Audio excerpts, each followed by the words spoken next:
everyone. Today we are going to present you about the effect of vibrotactile stimulation on the control of muscle tone and movement facilitation in children with cerebral injury. Let's see in the introduction first. The cerebral palsy is one of the most common cause of spasticity in children. The spasticity is a clinical sign with associated symptoms that commonly occur in neurological conditions associated with an upper motor neuron lesion.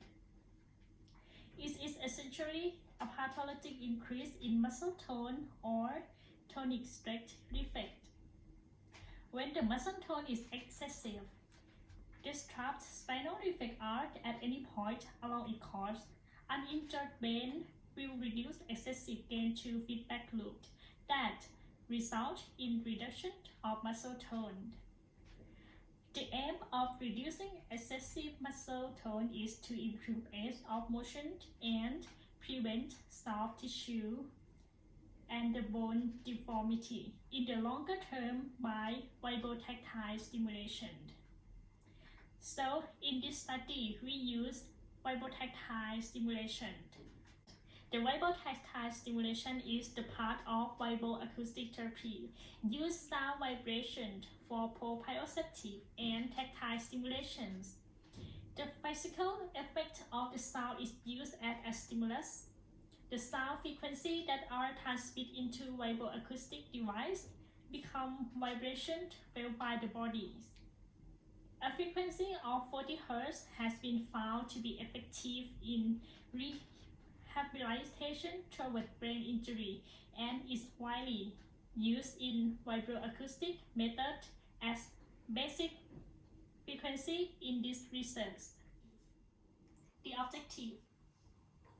objective of this study aims to identify the effect of vibrotactile stimulation on the control of muscle tone and movement facilitation in young children who were developing the classification of spastic cerebral palsy. The primary objective was to determine whether vibrotactile stimulation could improve gross motor function in children with cerebral injury.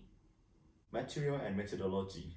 Firstly, participants were recruited from 13 children with medical report and classification in spastic cerebral palsy from the Day Care Center for Rehabilitation, Little House, Zagreb, Croatia.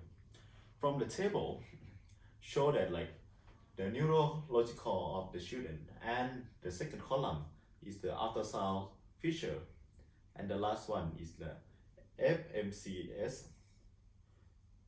GMFCS score of the children that has fifth level, fourth level, and the third level. We can show that in fifth level, they can not walk by themselves, they have to use wheelchair, but with the manual one. The fourth level, they can move themselves, but in the limitation. And the third one, they can walk by themselves, but they have to be supported by the handheld mobility device.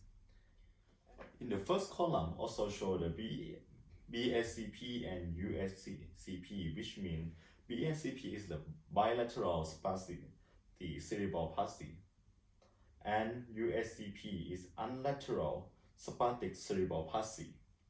And in the second column, also show about the PVL, which relate to the white matter in the brain, and cystic. The outcome measurement, the GMFM88 is the 88 item measure to span the spectrum of gross motor activities in 5 dimensions, which is used to measure the primary outcome to assess the gross motor classification system or GMFCS scale. In GMFM88 is concerned about first, lying and rolling, second, sitting, third, crawling and kneeling, fourth, standing, and the last one is about walking, running, and jumping. And the level of GMFCS which had been used to classification function of the lower extremity in 5 levels. In first level is about walk without limitation. Second, walk with some limitation. And the third is to walk with using supporting by handheld mobility device. Fourth, self-mobility but with limitation.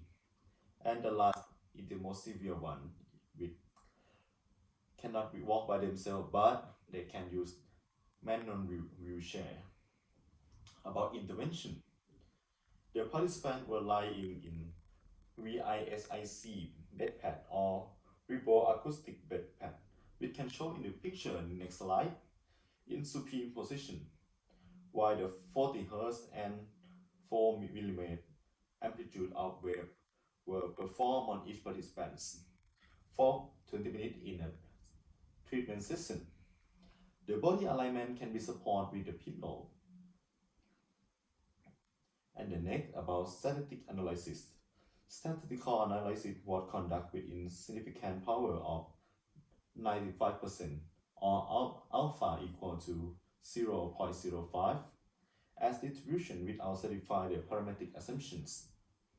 Non-parametric Wisconsin matched pair test was used to compare the change in GMFM measure between baseline and follow-up at 12 weeks, and also reviewed in the table 4 about the Wisconsin match pair test about the relation between GMFMs. And in a matched pair test, only supply with p-values to gain insight the effect size and their confidence intervals. The lower and upper percentile are p less than 0.05, which could be considered statistically significant. For statistically analysis of descriptive parameter in GMFCS scale, a person X squared test was used. The analysis were done with program Statica version 6.1. Discussion. The result shows that vibrotactile stimulation can enhance gross motor performance in children with spastic cerebral palsy. From previous study, we know that when the whole body gets vibration, it can increase gross motor performance without negative effect on spasticity. But the previous study will use adults as the patients, and this study is the first study that has children as patients, so that it is hard to make comparison between two data. However, the result of this study still shows great efficiency of better postural stability, head control, and other movements. All research in vibroacoustic and its application have shown non-pharmacological, non-invasive therapy can offer sensory stimulation, reduce muscle tone, improve motor abilities, and assist in the neurorehabilitation of motor system. Conclusion. The result of this research can be used for dealing with the repair of specific cerebral injury and developing the method to improve this function in cerebral injury patients. Vibrotactile stimuli can be a great potential for neuromuscular rehabilitation, even though mechanism of the effects area not fully clarified.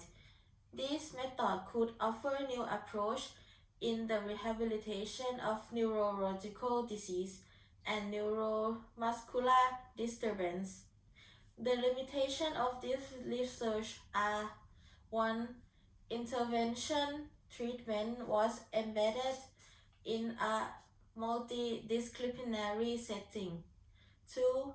There was no comparison with patients that did not get the treatment.